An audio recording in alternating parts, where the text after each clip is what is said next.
I have the ability to accomplish anything. Just instruct me. Once upon a time, it occurred to me that the topic of relationships between a son-in-law and a mother-in-law could be seen as inexhaustible.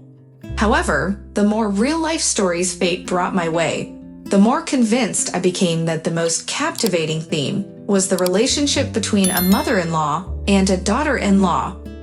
It was understandable when two women come together, there's always an intriguing battle, at least from an outsider's perspective. Fortunately, in this case, I was merely an observer, or rather a listener, who learned all the details after the fact. This time, a new story found its way to me as a guest. My longtime friend fell ill, and while he lay at home, feeling down, his younger brother decided to gather friends and throw a party to cheer up our friend Leonia. So one weekend, I found myself driving off the main road onto a country path, heading confidently towards the gathering. Leonia had always been a mild-mannered man, or so it seemed. Truth be told, he simply chose to remain silent in the face of his wife's dominant demands and commands. He was usually content to let his wife make decisions for him. He once confided that before we knew each other, he had been in a rough spot. However, everything changed when they had a son. That's when Laura, his beloved wife, decided that enough was enough and attempted to shape her husband into a real man, especially now that they had a son. Unfortunately, their son, Artyom, grew up to be quite unruly. It's a shame that Leonia couldn't do much in terms of his son's upbringing. Perhaps then Artyom's life would have turned out differently. But alas, it was too late. Artyom, now in his late 30s, had already been through 3 failed marriages. According to Leonia, Larissa, his wife, couldn't see her son's happiness in any of his wives, even though she had a hand in choosing them herself. The last I heard was that Artyom had divorced for the 3rd time, barely a year into the marriage. There were rumors that he had found another woman, but it didn't seem like it would last. When we arrived at Leonia's private house, there were so many cars in the yard that parking near the gate was impossible. We continued driving along the street until we managed to find a spot. The abundance of cars indicated that it was going to be a large party, and indeed it was. Toma and I quickly located Laura, exchanged a few words with Leonia, and were directed towards a massive buffet table. While Toma chatted with someone she knew, I took the opportunity to observe the people present and get a sense of the crowd. It turned out that most of Leonia's friends were elderly individuals brought along by their children or grandchildren. The children and grandchildren themselves were also present, making it seem as if there was hardly any space to move around in Leonia's yard. It was a wise decision to set up the tables outside. The buffet table didn't last long, as within an hour of our arrival, chairs were brought out and longboards were placed on them, creating benches. The elderly guests promptly took their seats, continuing their conversations. I spotted around 5 or 6 people I knew and decided to approach them later. Meanwhile, I found amusement in watching Laura, who was, as usual, trying to please everyone with her playful and affectionate demeanor. There was also a middle-aged woman who seemed to be more of a housekeeper, serving appetizers and clearing away empty plates. I was intrigued by her, but before I could fully grasp what had caught my attention, someone called out to me. "Ivan Petrovich, I'm glad to see you. It's great that you managed to make it. Papa will be happy to see you and catch up. My parents have been staying out here in the suburbs, so we haven't had the chance to see you." I turned around and smiled as I saw Artyom. I warmly extended my hand to greet him. If we had bumped into each other on the street, I might not have recognized you, I joked with a smile. It's been a year and a half since we last saw each other. Oh really? It feels like ages to me, Artyom replied. How are you? Are you enjoying yourself here? Why wouldn't I? The food is good, although it's running out fast. I saw your dad, and everything seems great, I responded, scanning the crowd of strangers. What's new with you? I'm getting married, Artyom announced proudly. Again, I couldn't help but smile. Did your mom choose and approve this one as well? You won't believe it, Ivan Petrovich, I chose her myself this time. And my mother, well, let's just say she almost approved, Artyom said, looking around until he spotted someone in the crowd.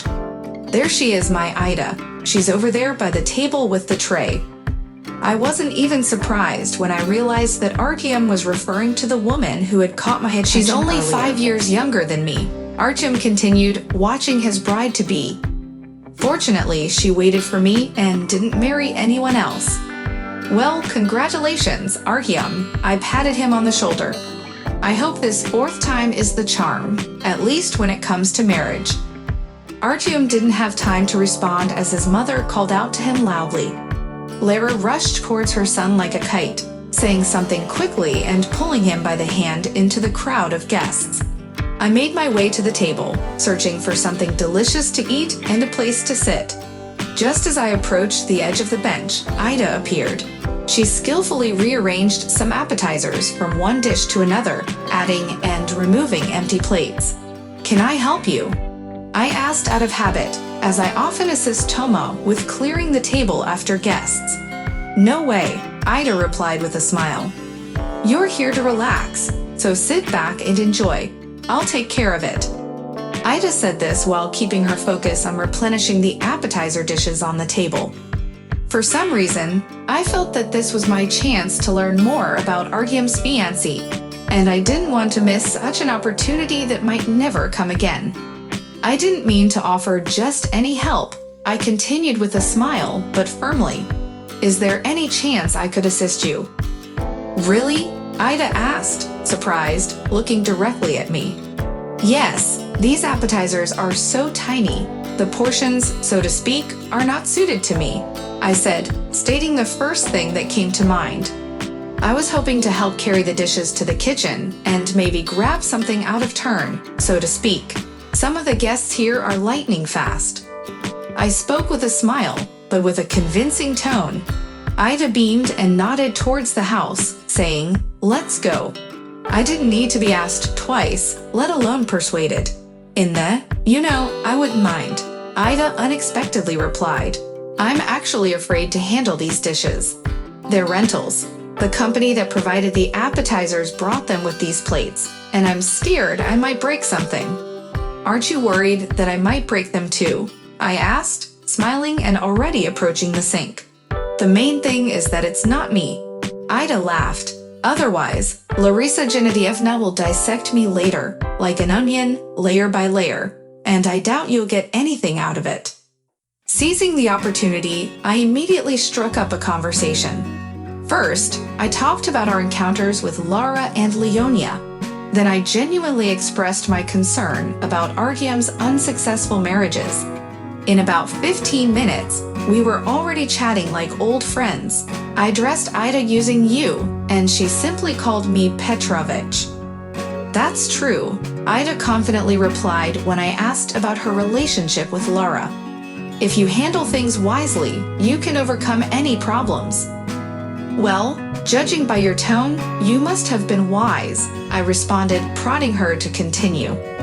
Ida nodded with a mischievous glint in her eyes.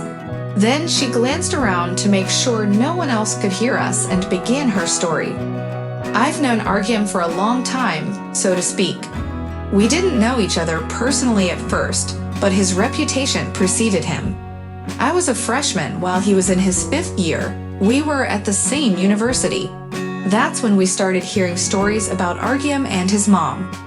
Frankly, Petrovich, it was quite amusing to hear that my mother was going to the military department with some student for exams, and often enough to see him off to university. I actually saw him for the first time in the middle of the school year.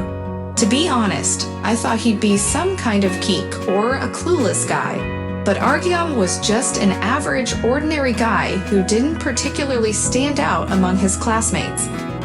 We graduated from university, and the stories about Artyom continued to circulate. They were passed on through word of mouth. The second time our paths crossed was when Artyom got married for the second time. It so happened that he, or rather his mother, chose my friend as his wife. They met secretly from friends because Larisa Genadievna believed that happiness loves silence, and there was no need for anyone else to know that things were going well. I only found out about Marinka's wedding when I received the invitation and discovered who she was marrying. Marinka later told me that Larisa Genadievna found her through some acquaintances. They said Marinka was a cheerful girl and quite suitable for Artyom. Larisa Genadievna herself conducted the acquaintance and the interview before introducing the potential bride to her son. Marinka described the interview as something akin to a torture session. Larisa Genadievna bombarded her with endless questions on various topics, starting from Marinka's childhood illnesses to erudition tests like the number of satellites Mars has. Marinka had always been a studious and homey girl, so she was familiar with books but not much else. She answered all the erudition questions with ease. And I guess the absence of serious childhood illnesses allowed Larisa Genadievna to approve Marinka as a potential daughter-in-law. Marinka mentioned that the acquaintance was official and rather formal. Then came a whole month of dates, if you can even call them that. First, under Larisa Genadievna's watchful eye, they went to the movies 3 times. Then, still under her supervision, Artyom and Marinka went to a cafe and other places. Marinka had no idea that it wasn't normal to go on dates with the groom's mother. She thought it was a good thing actually. She believed that this way, Artyom wouldn't bother her, and she could establish a good relationship with her future mother-in-law. And Artyom himself treated his mother's presence on dates as something ordinary and routine. In the end, Larisa Genadievna approved Marinka as the candidate and immediately rushed to the registry office. The 3 of us went together. On that same day, we found out that living with the parents was a mandatory condition for the newlyweds. And by parents, I mean Artyom's parents. Well, Marinka didn't mind. She thought it was customary for a wife to move in with her husband's family. During the time leading up to the wedding, the bride and groom had dinners at Artyom's house. As Larisa Genadievna put it, they couldn't afford to spend more money on movies, so they could just stay at home. And so they did. Marinka and Artyom would have dinner in the presence of the entire family.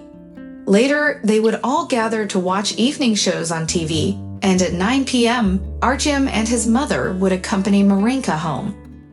The real hell, as Marinka described it, began right after the wedding. Marinka realized that she had no connection with her mother-in-law, and the interaction was minimal at best.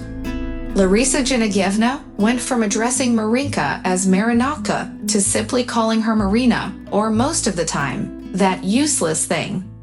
According to Marinka, the honeymoon turned into a month of pure torture, with Larisa Genadievna's voice buzzing in her ears almost 24/7. Marinka attempted to complain to her husband about his mother once, but he was genuinely surprised and failed to grasp the essence of her grievances. He simply said, "She's my mother, and she wants what's best." Marinka dreamed of marrying once and for a lifetime, so she wasn't in a hurry to divorce. She would quietly cry into her pillow and sometimes complain to her mother, enduring the constant attacks and almost direct insults from her mother-in-law. And just like Artyom's first marriage, it all ended a few weeks before their first wedding anniversary. The 3 of them went to file for divorce, and soon after, Marinka and Artyom were ex-husband and wife. After that, Artyom managed to get married and divorced again, following the same pattern. I didn't keep a close eye on Artyom's life, but it so happened that a couple of years ago, I started renting an apartment in the neighboring building. I saw Artyom by chance and immediately recognized him. He had changed, of course, but I would say it was for the better. It seemed like he had grown up somehow. He probably doesn't even remember me, so we never even said hello in those chance encounters. I started renting the apartment in winter, and in late spring, Larisa Genadievna began to notice me. I realized it right away and could sense it. I didn't immediately understand why I had fallen into her disfavor, but then it became clear to me that it was my office attire. As soon as I took off my coat, I looked like a nerdy librarian, and as I've realized, such appearances are like a red rag to a bull for. So, nearly halfway through summer, I constantly felt like I was being watched. And, well, I was sure that I actually was. Larisa Genadievna orchestrated these chance encounters with me, whether it was at the nearest supermarket, the pharmacy, the bus stop, or even by the garbage cans. Always with a friendly and ingratiating manner. At first, it was hard for me to contain my laughter. I saw it as a game. I thought Larisa Genadievna would eventually get bored and leave me alone. To be honest, I almost stopped paying attention to this surveillance and the chance meetings when Larisa Genadievna decided to move beyond mere greetings and small talk. She caught up with me at the checkout of the closest supermarket to my home. Idatka, my dear, what luck to run into you. Larisa Genadievna began, as usual, with playfulness and flattery. I've got a bag full of goodies, but I don't even know how I'll carry them. I thought my son would meet me, but he's been delayed at work in the department. Then I saw you. Maybe you can help me as a neighbor. Why not? I'll help, I answered, barely able to suppress a smile. I picked up a few rather heavy bags and followed Larisa Genadievna. She, however, seemed to find reasons to stop along the way. Despite that, we were already walking at a snail's pace toward her home. But such behavior didn't surprise me. I understood what was going on and why these conversations were happening. And my interlocutor didn't stop there. She vividly described her son's virtues, occasionally throwing in a compliment for me. If I didn't know anything about Larisa Genadievna, I might have believed every word she said and the supposed coincidence of our frequent encounters. But I knew who I was dealing with. I knew what this woman wanted from me. And then, we nearly reached the entrance of Larisa Genadievna's building, where she lived, when she asked me a question I didn't expect. Do you want to get married? What are your thoughts on marriage? Larisa Genadievna inquired. I don't really know, I answered honestly. Well, my dear, it's time to figure it out. You're already 34. Your career is going well. I think you've established yourself, so it's time to think about starting a family, about having children, especially when there are worthy suitors around. I looked at her with a quizzical expression, wondering how she knew so much about me when I hadn't told her anything about my work or even my exact age. But then I realized that the conversation had to come to an end somehow, so I decided to change the subject. Are you referring to your son when you mention these worthy suitors? I asked, smiling and looking her straight in the eyes. And if I am referring to my son, what's wrong with that? Larisa Genadievna responded, appreciating my guess. Why be falsely modest when there are so many merits? Really, why? I believe that if you have something good to say, why stay silent? You should only be silent when you have nothing good to say. I agree with you on everything, except for one thing. I placed the bags on a nearby bench and said, it seems to me that a handsome son like yours should choose his own wife. Don't you agree? Larisa Genadievna fell silent for a moment, seemingly taken aback by the turn in our conversation. I remained silent as well, preparing to bid her farewell politely. And if my son chooses you himself, then what? Larisa Genadievna broke the silence. What do you mean? I asked, confused. Well, what if he chooses you himself? Larisa Genadievna insisted. Well, if that happens, then we can discuss it further. I smiled and began to say goodbye.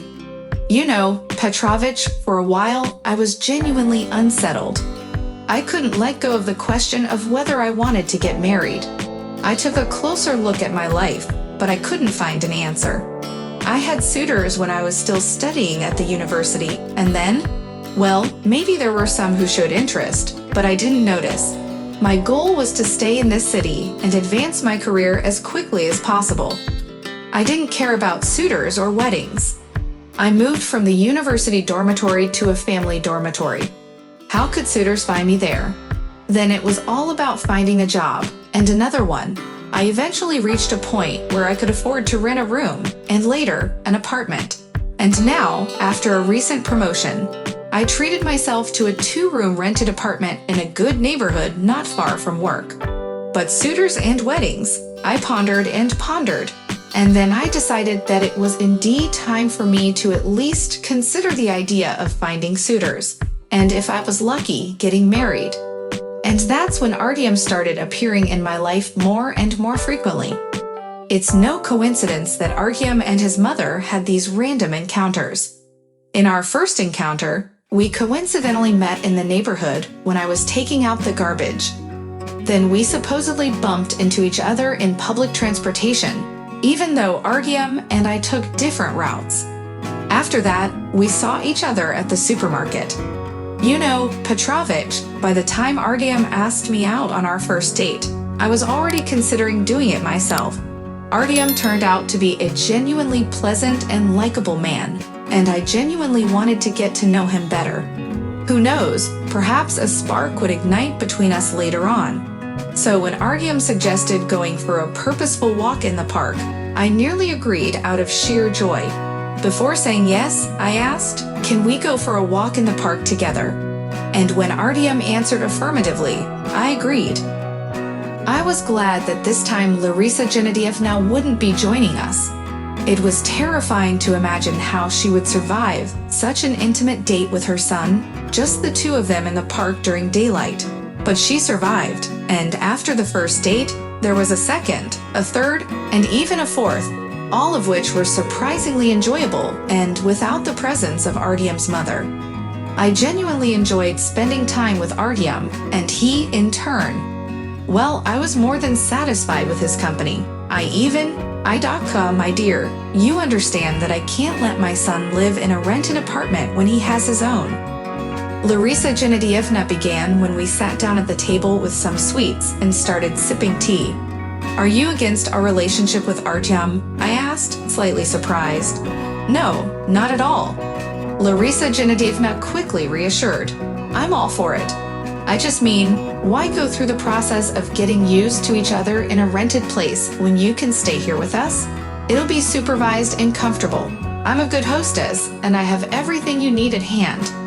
While you and Artyom are getting acquainted, I can observe and evaluate you. You understand, as a mother, I can't." Here, Larisa Genadievna rolled her eyes theatrically, recalling Artyom's 3 previous wives and describing them as clumsy and unhelpful. That's when I thought, here we go. But I was prepared for something like this. So here's the situation. I tried to summarize her speech. "You've given plenty of reasons, Larisa Genadievna. How can I argue with them? I'll extend the lease on my apartment for another month, though. I apologize, but if things don't work out, I need to know I have a place to return to. So I'll have about a month and a half. If things go well here, I'll stop renting." As a smart woman, you know that's the sensible thing to do, right? "Of course I do." Larisa Genadievna smiled, pleased by the compliment. "And as for me being clumsy, I'm sure there won't be any issues." I continued with my premeditated and prepared response. "But if I do something wrong or don't know how to do something, will you teach me?" "Of course, Idaka, of course, dear. I'll teach you everything and help you improve your skills." Larisa Genadievna responded joyfully. "Well, then let's consider this agreement made right in front of witnesses." I looked around the table, making eye contact with the delighted Artyom and the always silent Leonid Borisovich. "Let's consider it a deal," Larisa Genadievna concluded solemnly. The rest of the evening was spent planning my move from the neighboring building and discussing the house rules for my new living situation. I listened to everything Larisa Genadievna told me, and at some point, I even wondered if I really needed all of this. But then I thought, why not? Perhaps it could work out. Artyom had grown on me, and maybe we had a chance. However, I decided to handle my future relationship with my mother-in-law on my own terms. And so, without delay, it was decided to organize my move on the same day. Under Larisa Genadievna's precise guidance and watchful eye, we carried my belongings and placed them in their designated spots. By the end of the day, It seemed like Marinka had invented everything when she told me about her mother-in-law. Or perhaps Larisa Genadievna had changed over time. I even thought that I was special, that I was being treated differently from Artem's previous wives. But it was too early to draw conclusions. Larisa Genadievna showed her true colors the next morning. It was still Sunday, and I planned to sleep in, as usual on my day off. I had no hurry to get up. Artyom was peacefully snoring beside me, and I woke up to the unusual commotion at our bedroom door, unable to hold back a smile. Then the door opened quietly, and Larisa Genadievna appeared from behind it.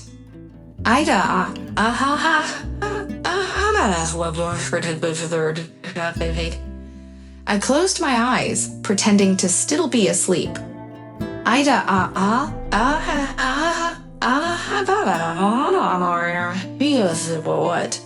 Larisa Genadievna said in a loud whisper. I continued pretending to be asleep, although through slightly open eyes, I tried to observe my future mother-in-law. She, determined not to give up, approached the bed from my side and gently nudged me to wake me up. Idaka, it's already 7:30. It's time to get up, Larisa Genadievna said playfully, yet affectionately. Realizing that I couldn't pretend to be asleep forever, I knew Larisa Genadievna would stand there until she got her way, until she woke me up.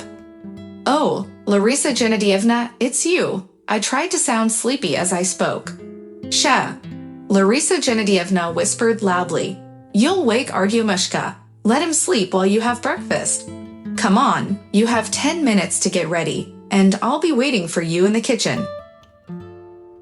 After saying that, Larisa Genadievna didn't wait for my response and quietly left the room, closing the door behind her.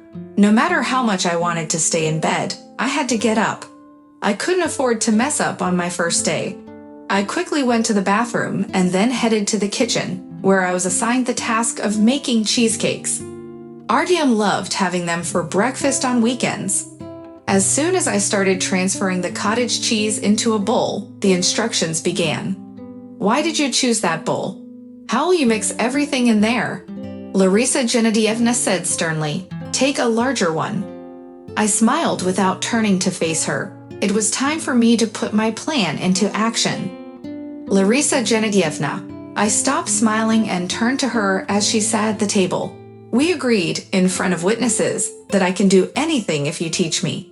Can we put it into practice now? You know best what kind of cheesecakes Artyom likes. Let's do it. And then came the cleaning, the laundry, and all the other household chores. Larisa Genadievna had her own approach to domestic affairs, and she insisted on doing everything herself, using it as an opportunity to teach me. I simply nodded along and diligently took notes. This routine continued throughout the first week, and I didn't get a chance to do anything on my own. It was always the same pattern. Then the following Sunday arrived, and I was once again awakened by my future mother-in-law's loud whisper, summoning me to the kitchen. I already knew that we were going to make cheesecakes, as it had become somewhat of a tradition for them. Larisa Genadievna sat at the table, watching my every move. I opened my trusty notebook, which I carried with me everywhere, and found the notes about making cheesecakes. Putting on my most intelligent expression, I began to take out the necessary mixing bowl. I bought some raisins, so today we'll be making cheesecakes with raisins. Larisa Genadievna casually mentioned. What do you mean with raisins? I asked, trying to suppress a smile. You didn't teach me how to make them with raisins. Larisa Genadievna blushed. Well, you just have to make them the same way, but add raisins. Trying not to lose her composure, she replied after a moment. But how do we prepare the raisins? And how much should we use? Only you would know. Still barely containing my smile, I innocently pointed out. Fine, let me show you, Larisa Genadievna said, taking over the cooking duties. By the way, I didn't have to wash the dishes all week. The future mother-in-law always had Artyom help with that task. But this time, my son was still asleep, and there were dirty dishes left over from frying the cheesecakes. It was my chance to demonstrate what I had learned. I followed the instructions precisely, putting a few drops of detergent on the sponge, creating a good lather, and began washing the plates. "Why are you going back and forth endlessly?" Larisa Genadievna couldn't hold back. "Are you going to spend an hour and a half washing 3 plates in a bowl? Give it to me. Watch." She swiftly took the dirty dishes from me and started scrubbing them with the sponge. "Larisa Genadievna, the water should be turned off when we're not using it. It's written here," pointing to the notes in my notebook. Trying not to laugh, I said, "But you're leaving the water running while you're working on the dishes. What's the right way to do it?" "It should be turned off," Larisa Genadievna snapped back. "I was testing you to see if you would notice or not." And so, we continued to live like this for a few months. It wasn't really a life, more like a training program. I thought I would be like Cinderella, toiling day and night around the house. But it turned out that Larisa Genadievna herself took charge of every task, with added nuances and variations each time. It was clear that there were no set rules, and the ones my future mother-in-law tried to establish, she either forgot or couldn't remember. So she had to repeatedly teach me through personal example, often showing frustration in her heart. I didn't interfere, just took notes and did my best, so there was nothing to complain about. After a while of living together, we decided it was time for a thorough cleaning. As Larisa Genadievna said, it was part of the plan and couldn't be postponed. She also mentioned that usually she did the general cleaning with her son, but this time I would be her assistant. Artyom and his father, who wasn't feeling well, would go out for some fresh air. I didn't mind tidying up, as I didn't find household chores particularly challenging. I had been doing general cleaning by myself since my first year at university. I was confident that with Larisa Genadievna's help, we would finish even faster. But Petrovich, you can imagine that it didn't go smoothly. It turned out to be a turning point in my relationship with Larisa Genadievna. I won't bore you with all the details, but let's just say that Larisa Genadievna ended up doing all the planned cleaning by herself. She seemed to think that I was holding the cloth the wrong way, dusting from the wrong direction, or not polishing thoroughly enough.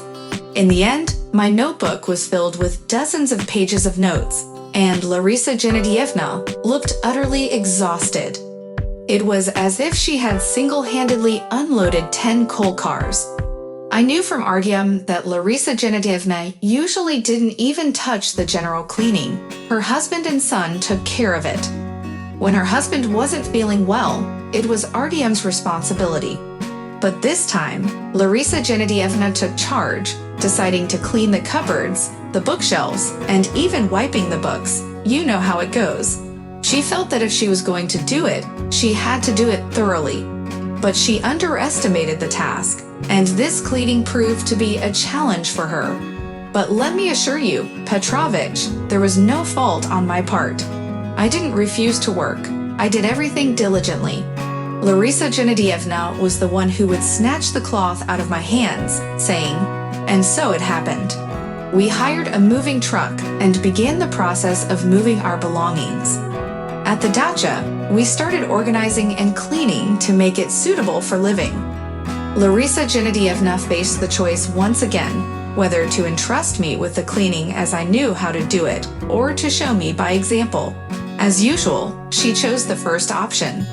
It was later, after Artyom and I returned home from the move, that I found out what Larisa Genadievna had discussed with my mother.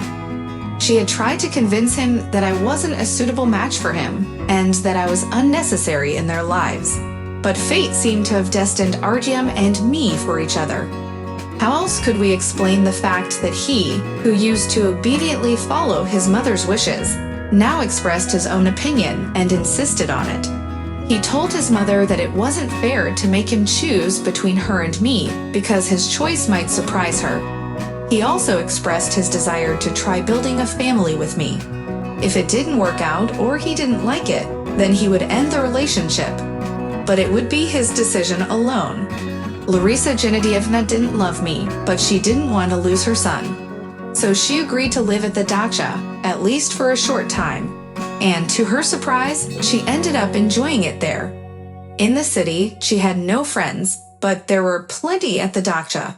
So a month or two passed, and she had no rush to return home. Our relationship with Artyom also improved when we were alone together. That's how we settled in. When it became clear that Leonid Borisovich's condition was deteriorating, Artyom suggested that we get married so that his father could witness the wedding. We applied to the registry office, and a month later, we were married. Leonid Borisovich's brother took it upon himself to organize the wedding reception, stating that his brother should at least enjoy the company of his old friends while he was still conscious. Ida paused when she heard someone approaching the kitchen. I had finished washing the dishes and was sitting at the kitchen table, occasionally munching on one of the appetizers. "Ida, we've run out of tartlets," Larisa Genadievna said from the doorway. "Oh, Petrovich, are you here? Is something wrong?" "Everything's fine, it's just," I began. "You see, we've run out of appetizers, so the guests came to the kitchen to help themselves." Larisa Genadievna's tone changed to a stern one as she continued. "Am I doing something wrong?" Ida asked, surprised. "Could you do it better?" "Ida, come on. I just came to tell you that we're out of appetizers. That's why I'm leaving," Larisa Genadievna said with a strained smile and hurried out of the kitchen. Ida looked at me and smiled, almost laughing. After hearing Ida's story, everything became clear to me, and I understood the message conveyed by my interlocutor with just a glance. I smiled back. "Let me help you with the appetizers," I said, standing up from my chair. "I'm already full, and the others need to eat too." "Let's do it. If you've already started helping, then let's see it through to the end," Ida said confidently with a smile. Asterisk, asterisk, asterisk. I never tire of saying that the world relies on the wisdom of women. Wisdom is either present or absent. It doesn't come with age and can hardly be taught. Well, that's just my opinion. If someone possesses it, especially a woman, she can achieve anything, even building her own happiness where others have failed. Sometimes, a woman's wisdom can even change men for the better. My humble bow to all the wise women out there.